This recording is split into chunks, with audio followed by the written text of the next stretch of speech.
There's something I've been noticing. Something very simple, but it seems to change how everything else is experienced. Time doesn't feel the same in every situation.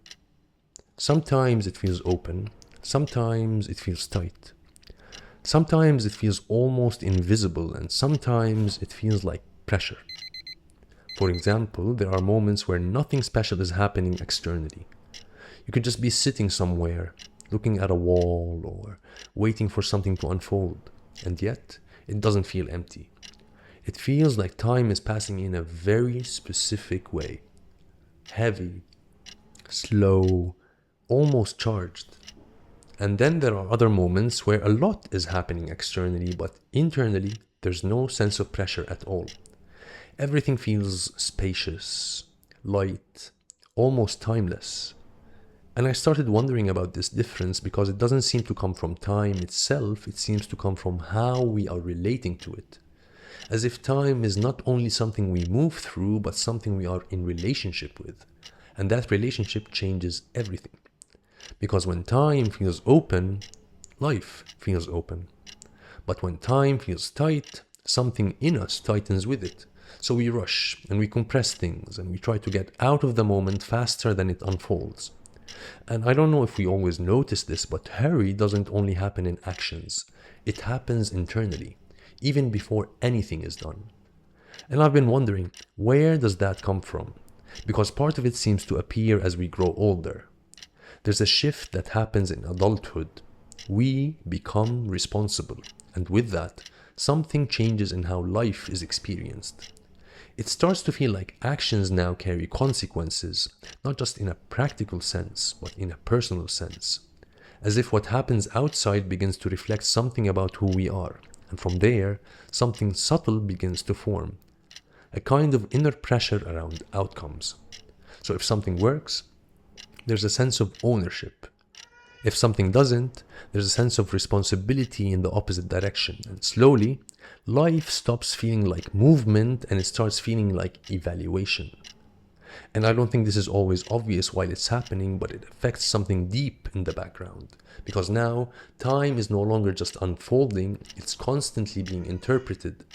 And I've noticed that when this happens, the past and the future start to become very active inside us. The past becomes something we return to, not just to remember it, but to adjust it, to correct it, to replay it differently. This is what regret seems to be. And the future becomes something we keep scanning, not just to meet it, but to prevent it from going wrong. This is what fear seems to be. And somewhere between these two movements, life starts to feel like a kind of constant urgency. Not because anything is immediately demanding, but because internally we are always slightly behind something and slightly ahead of something else. Never fully here.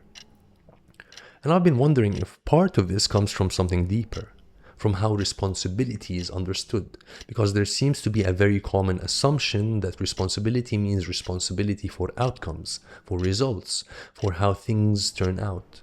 So we try to manage life itself, to shape it, to control it, and to make sure it produces the right version of events. But this creates a kind of tension that I'm not sure we often question, because if I'm responsible for outcomes, then every movement becomes loaded.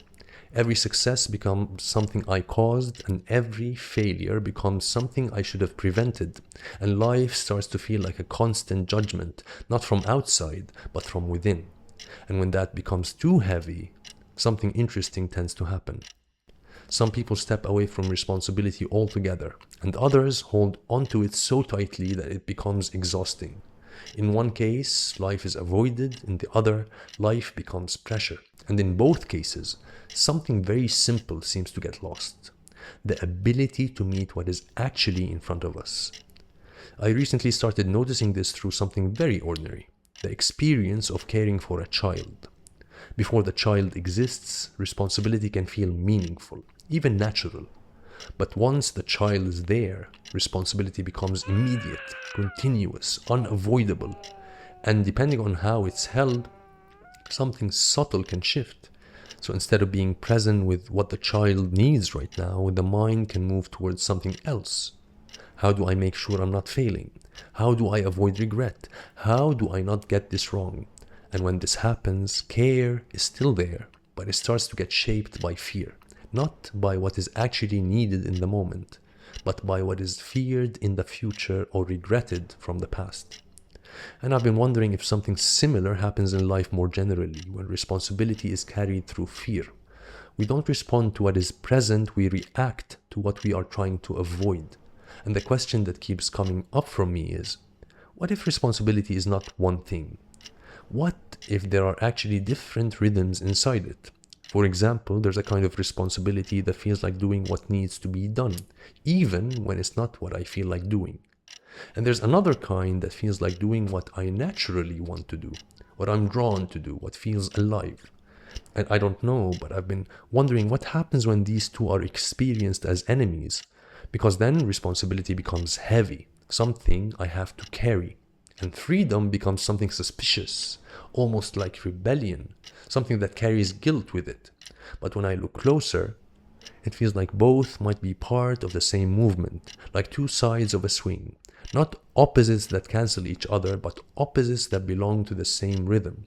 And I wonder what changes when they are no longer seen as enemies, when responsibility is not only obligation and freedom is not only escape, but both are understood as movements inside the same system. And maybe then something shifts. Responsibility becomes less like pressure. Freedom becomes less like guilt. And the question changes slightly from what do I have to do or what do I want to do to something closer to what is actually moving through me right now. And I don't know if this is true, but it feels like when responsibility and freedom are held as a rhythm instead of a conflict, something inside becomes a little less tight, a little less divided, and maybe more able to meet time as it actually is. And if there's one question I'd like to leave you with is, if we are not responsible for outcomes, then who is? The answer to this question seems to be incredibly important, because then we would find surrendering this responsibility quite liberating. And it seems like the answer to this particular question is strictly a matter of faith.